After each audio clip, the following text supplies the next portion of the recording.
Paul, I think it's really important to understand from a landlord perspective. I mean, it's obviously challenging times, but it's also exciting times. And I know you guys have innovated in so many different ways and looked at things so differently. How has this period been for you guys, and how have you had to relook at things a little slightly differently, and where's the innovation areas that you guys are pretty excited about?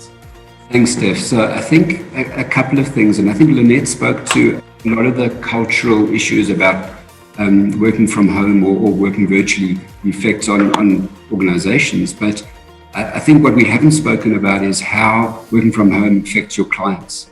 Because I think with established clients and established relationships, you can work remote or have a virtual relationship. But to build a new relationship with a new client is very hard.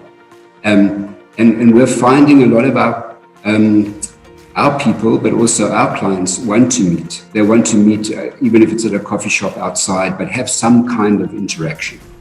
I think though, and Linda touched on it as well, I think that we are looking at some kind of hybrid solution. I mean, the past 18 months has been tough for landlords, but I think the problems are two-pronged. Firstly, the dynamics about how much office space people need, and I think a lot of companies don't know how much they need at this stage. They're still assessing their needs, they're still assessing ways to work. But I think probably the greater problem for landlords at the moment is the economy, the fact that the lockdown has had a huge impact on the economy, and a lot of our tenants can't afford the space they're in at the moment. And we need the economy to grow. We need to see people coming back to work and creating some kind of groundswell of activity to grow this economy, to fill up the space we have. I do think though that, and you mentioned innovative ways of working, I think that the nature of the office is going to change. I think there will always be some element of remote working, and the things that you can do on your own, you can do at home. You don't have to come to the office to do that.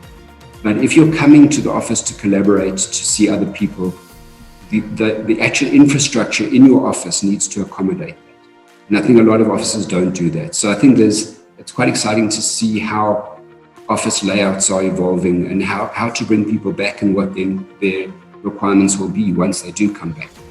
And I'm hoping that some of our outdated preconceptions about offices, like the fact that you need 6 parking bays per 100 square meters, I'm hoping those fall away, because again, if not everybody's in the office every day, do you need all that parking?